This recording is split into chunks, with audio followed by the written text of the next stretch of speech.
Bilang kaakibat na ahensya ng Department of Social Welfare and Development o DSWD, ang Juvenile Justice and Welfare Council o JJWC ay ipinaliwanag ni Attorney Tricia Claire Oco ang pamamaraan at proseso ng ahensya sa paghahawak sa kaso ng Children in Conflict with the Law o CICLs.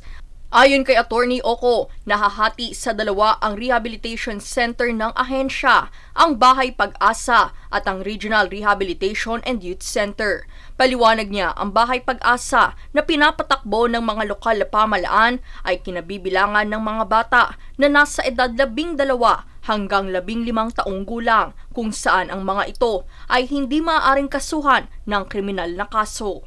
Minsan kailangan tanggalin din yung kanilang kalayaan at ilagay sila sa institution dahil kailangan nilang dumaan sa mga intensive program, halimbawa yung mga bata na nag-commit ng murder o kaya yung drugs na dapat talagang meron silang mga programa at hindi mo ibalik sa community. Nilalagay din po sila doon. Samantala, ang Regional Rehabilitation and Youth Center naman na pinapatakbo ng DSWD ay para sa mga bata na nasampahan na ng kaso at napatunayang may sala. So imbes na ilagay sila agad sa kulungan, bibigyan sila ng maximum of 2 years na mag-reform. So doon sila ilalagay. Hanggang 21 years old pwede sila doon. Pero kung kunyari na-reach na nila yung 18 at 21 at sila ay na-reform, i-dismiss yung kaso sa kanila. Ngunit paglilinaw ni Oco, sakaling hindi ito makitaan ng pagbabago mula sa katiwalian at nasa tamang edad na para makulong, ay hahantong na ito sa pagkakakulong.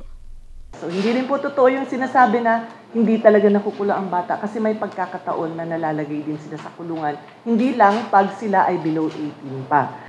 Sa kasulukuyan, nasa 119 na bahay pag-asa centers ang mayroon sa bansa, kung saan ang 2 rito ay hindi pa operational dahil sumasailalim pa ito sa pagsasaayos ng mga kagamitan.